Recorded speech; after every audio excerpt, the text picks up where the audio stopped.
የመደመር መንግስት ሲባል መያዝ ያለባቸው ፖይንቶች አንደኛው መፍጠር ነው፣ ክሪኤቲቪቲ ነው።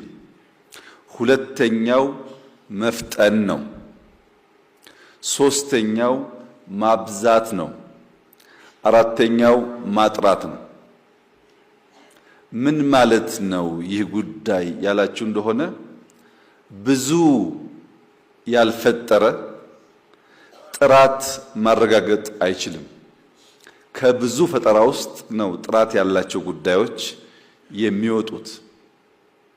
ብዙ ለመፍጠር ደግሞ ፍጥነት ያስፈልጋል። ያልፈጠነ ሰው ባለው ሲዝን ባለው ጊዜ በርከት ያሉ ጉዳዮች መፍጠር አይችልም። ብዙ ስንፈጥር ብዙ ስንሮጥ ከነዚያ መካከል ጥቂቶቹ ረዘም ላለ ጊዜ ለመጓዝ ኳሊቲን ከዚያ ውስጥ መዞ ለማውጣት ያግዛል ማለት ነው። ኳንቲቲ ኦፖርቹኒቲ ነው፣ ኳሊቲ ግን ሪዛልት ነው።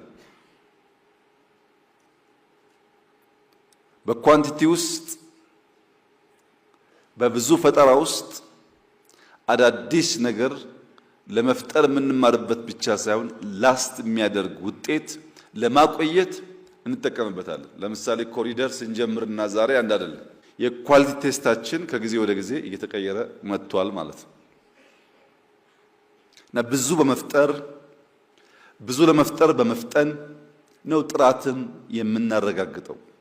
የመደመር መንግስት በእነዚህ ህሳቤዎች ዙሪያ የሚያጠነጥን ይሆናል።